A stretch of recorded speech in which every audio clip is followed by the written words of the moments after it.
60 degree. आपको दिया हुआ है BAT, यानी कि ये पूरा एंगल कितना है, angle BAT is equal to 60 ACB। हमें क्या फाइंड करना है, एंगल AC। सर्कल है जो इस पे क्या कर रहा है, इंस्क्राइब कर रहा है। ये इस तरह से आपका एक सर्कल हो गया, ठीक है।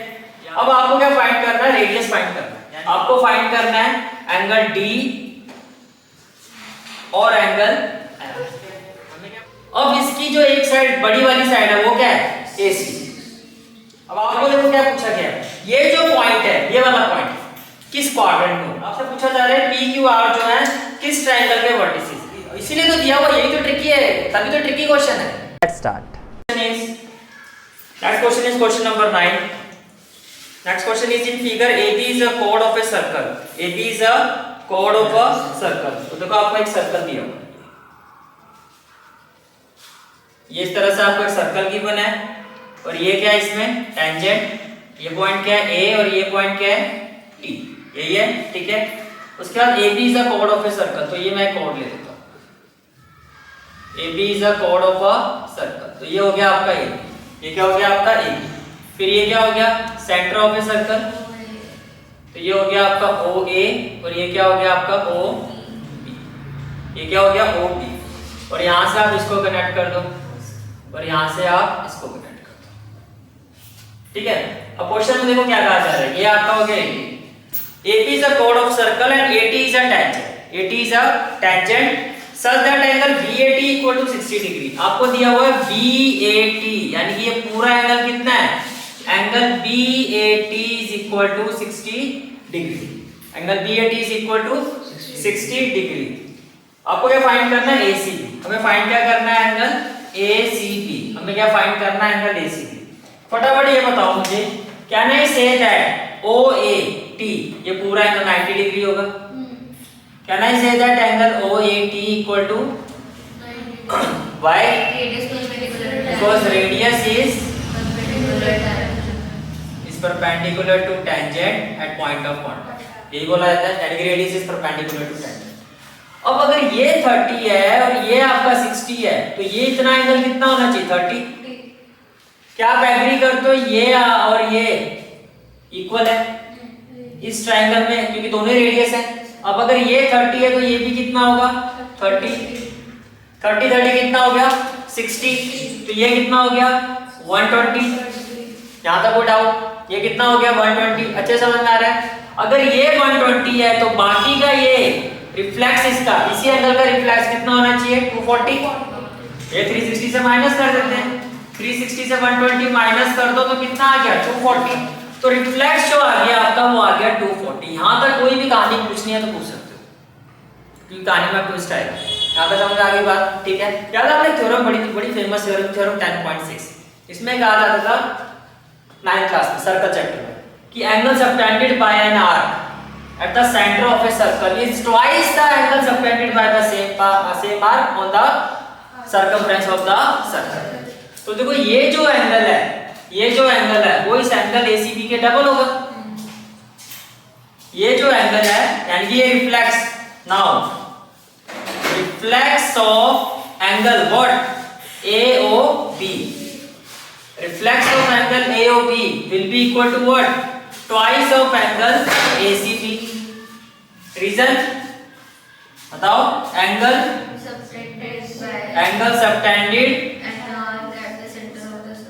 subtended by an arc at the center of circle is twice the angle subtended by it on the circumference of circle। कोई डाउट है तो बताओ। अब ये जो वैल्यू है हमारी, ये वैल्यू ये कितनी है 240 डिग्री। तो क्या मैं इसको 240 डिग्री लिखूं, इक्वल टू क्या हो जाएगा ट्वाइस ऑफ एंगल ACB। और ये आपको फाइंड करना है, ये मल्टीप्लाई हो रहा है, आगे क्या हो जाएगा डिवाइड। तो इसका मतलब एंगल ACB क्या हो रहा है 240/2, मतलब ऑप्शन है ऑप्शन है। क्लियर है क्वेश्चन, चले आगे। Done. In a right triangle ABC, भाई बहुत ही इंपॉर्टेंट क्वेश्चन, वेरी। और ये तो आपका 4 मार्क का क्वेश्चन भी है। In a right triangle ABC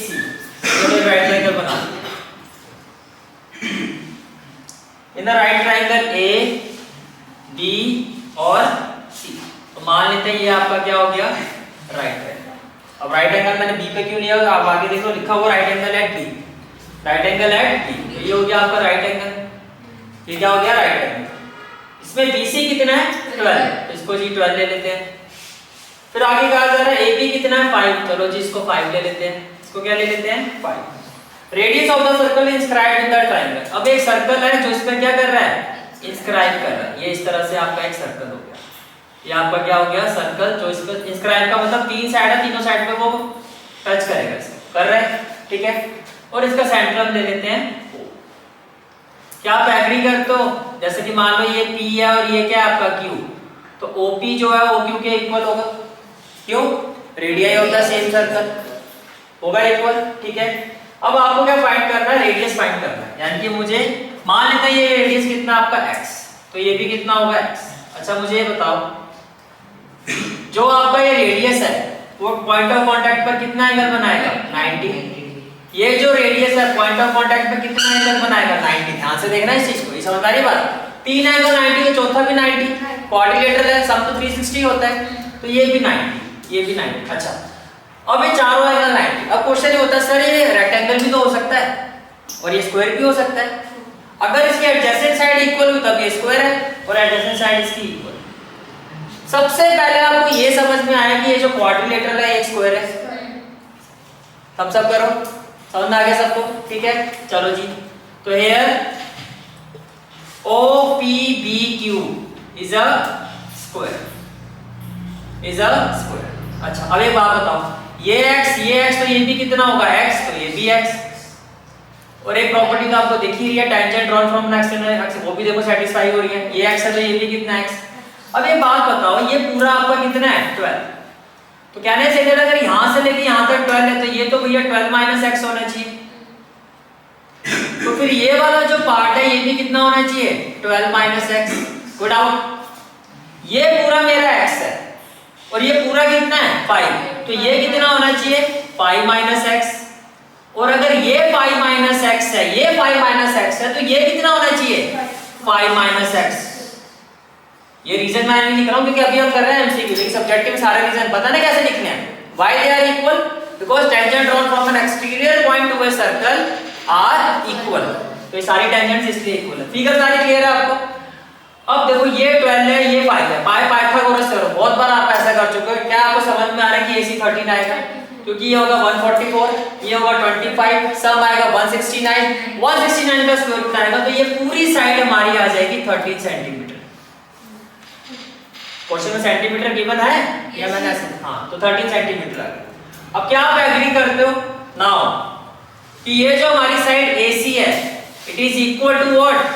13, और as per this figure it is equal to 5 - x plus, very good, 12 - x equal to 13, equal to 13। x से x उड़ गया, उड़ गया ऐसे, हाँ कसक चल रहा है। x उड़ गया तो क्या आएगा? हैं -x कितना होगा? -2x।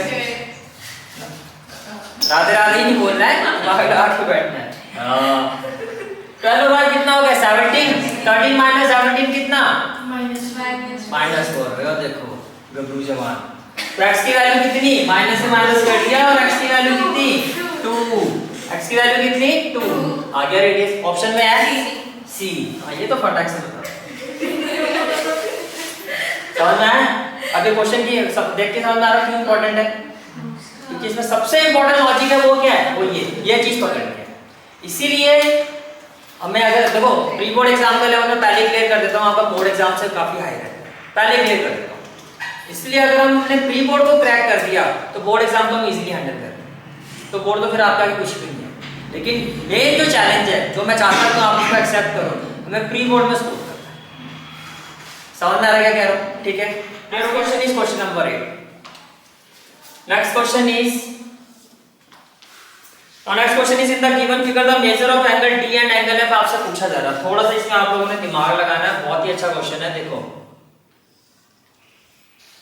एज पर क्वेश्चन ये आपका ट्रायंगल ABC, इसमें ये साइड कितनी है? 45, ये साइड कितनी है? 63, ये एंगल कितना है? 30 डिग्री, ये एंगल कितना है? 20 डिग्री। और ये साइड कितनी है 70। मेरी बात समझ में आ रही है? ठीक है, आगे आ जाओ जी, फिर इस ट्रायंगल पर आ जाओ। इसके बाद आपको एक ट्रायंगल ये गिवन है जो एज पर क्वेश्चन क्या है D E और F। ये वाली साइड कितनी है 7, ये वाली साइड कितनी है 5 और ये एंगल कितना है आपका 130 डिग्री। ये एंगल कितना आपका 130 डिग्री। आपको फाइंड करना है एंगल D और एंगल F। हमें क्या फाइंड करना है एंगल D और एंगल F को डाउट कह रहा है। ठीक है, अब देखो 30 + 20 50, 180 में से 50 हटाओ 130, तो ये वाला जो एंगल है आपका वो कितना हो गया 130।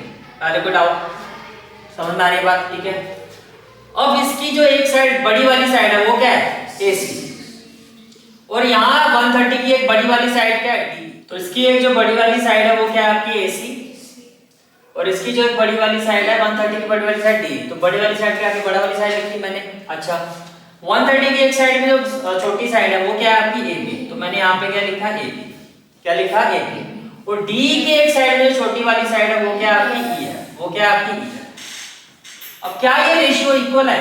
AC की वैल्यू कितनी है 63, कितनी है 63 और AB की वैल्यू कितनी है 45।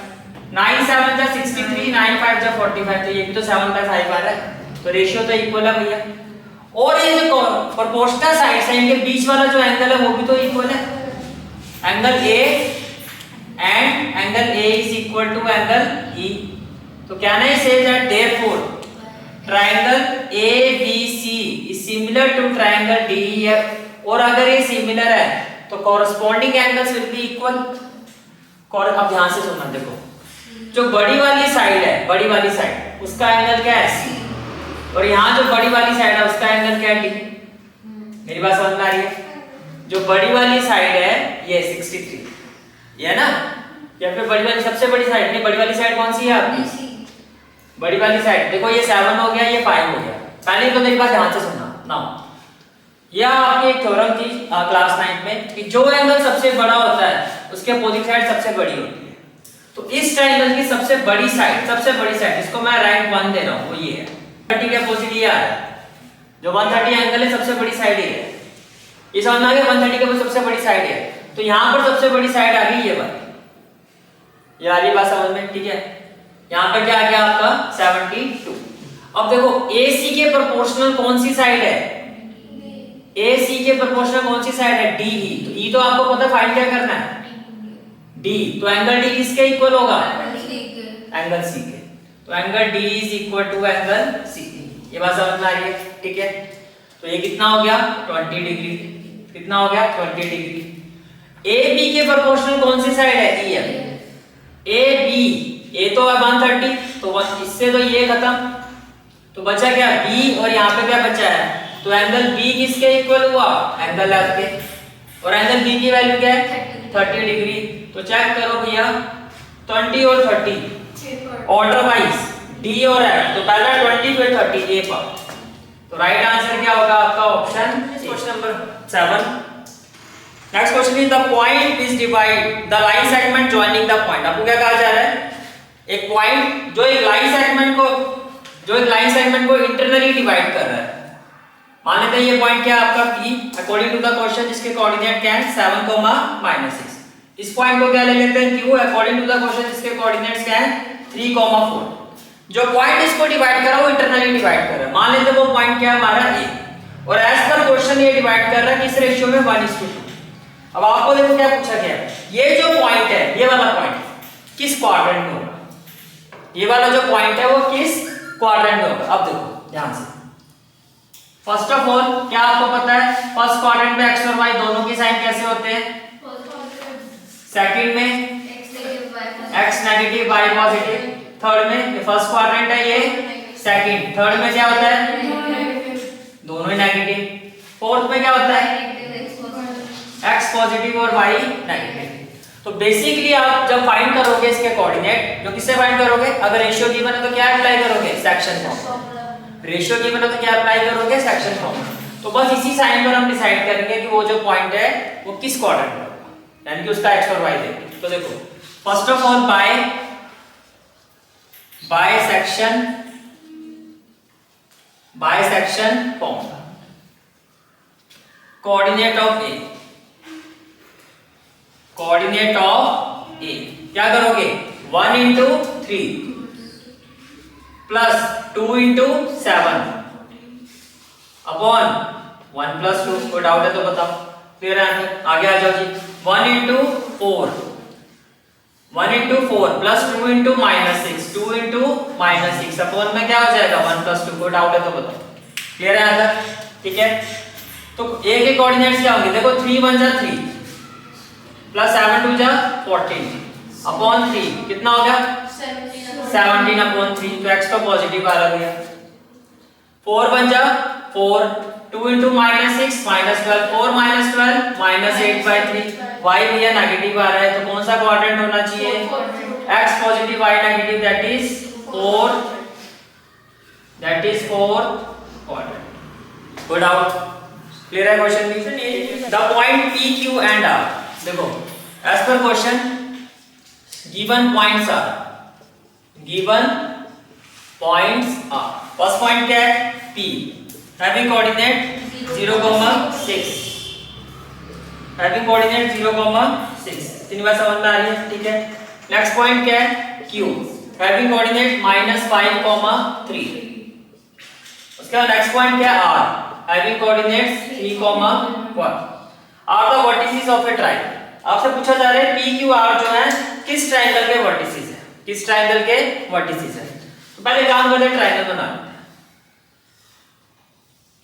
ये क्या हो गया? पी कोऑर्डिनेट्स क्या है? 0,6।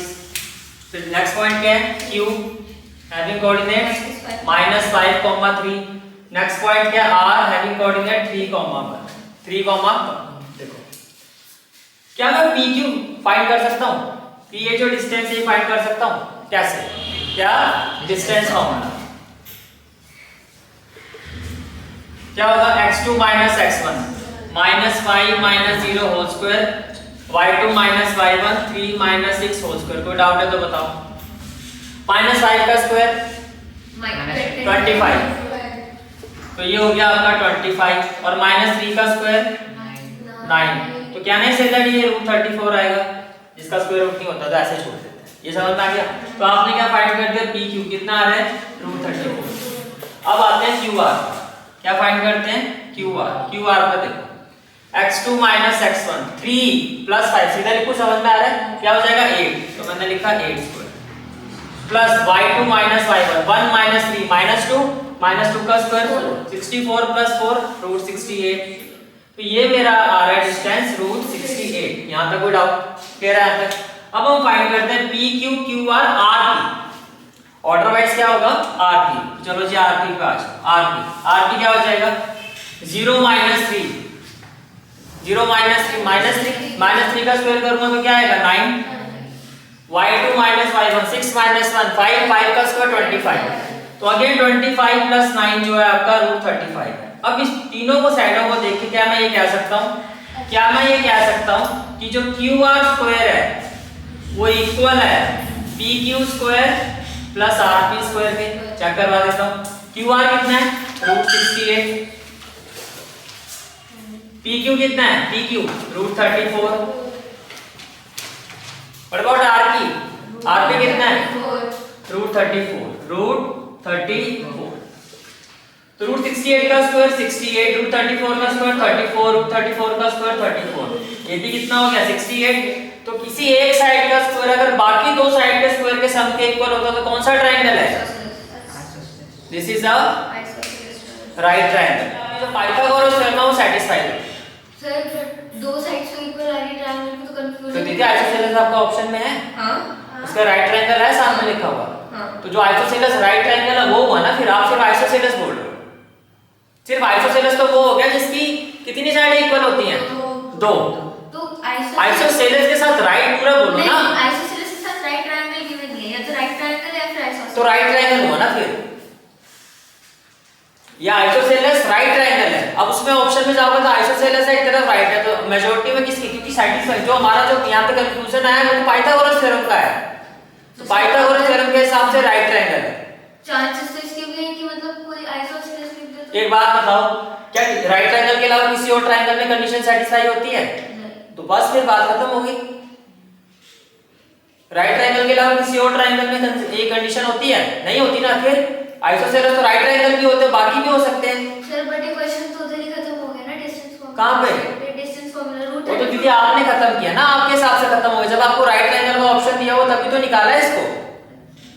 जब ऑप्शन में राइट ट्रायंगल तभी तो निकाल के देखा, आइसोसेलेस तो आ ही गया था। आपने ऑप्शन में नहीं देखा, मैंने तो देख लिया ऑप्शन में कि वहां पे राइट ट्रायंगल भी गिवन है। आप इसीलिए तो दिया हुआ, यही तो ट्रिकी है, तभी तो ट्रिकी क्वेश्चन है। अब सैंपल पेपर और स्टैंडर्ड का कर रहा है सैंपल पेपर आपका, तो इस लेवल के अब 1 मार्कर में कोई ऐसे मत सोचो कि बिल्कुल हलवा क्वेश्चन मिलेंगे। यही तो ट्रिक है। मेजॉरिटी ऑफ स्टूडेंट्स क्या करेंगे इस क्वेश्चन में? दो साइड इक्वल है, बात खत्म, आइसोसेलेस, चलो जी काम खत्म। नहीं, काम खत्म नहीं हुआ। आपको ये भी देखना कि दिया राइट ट्रायंगल भी दिया हुआ है ऑप्शन में, तो चेक करो पाइथागोरस थ्योरम सेटिस्फाइड हो रही है या नहीं हो रही है। समझ में आ रहा है? तो अगर आप ऑप्शन में देखो, तो अगर इन 4 ऑप्शन में मैं जाऊंगा तो किस में जाऊंगा? वैसे तो ये आपका क्या हुआ फिर राइट ट्रायंगल। और ओवरऑल अगर आप सब्जेक्टिव क्वेश्चन होता तो ओवरऑल इसको क्या लिखोगे? Isosceles right. राइट ट्रायंगल में भी कौन सा राइट ट्रायंगल है? आइसोसेलेस। कितनी बार समझ में आ रही है? Today's class, I hope you like this class, and if you like this class then do like, share and subscribe my channel and don't forget to press the bell icon। bell icon press करने से क्या होगा, जो भी मैं lecture upload करूंगा you will get the notification of that lecture। Thanks for watching this video. जहाँ तक आपके मैथ्स कोर्स की बात है, कंप्लीट मैथमेटिक्स कोर्स की जो प्लेलिस्ट का लिंक है वो आपको डिस्क्रिप्शन सेक्शन में मिल जाएगा। So bye, take care and have a great day.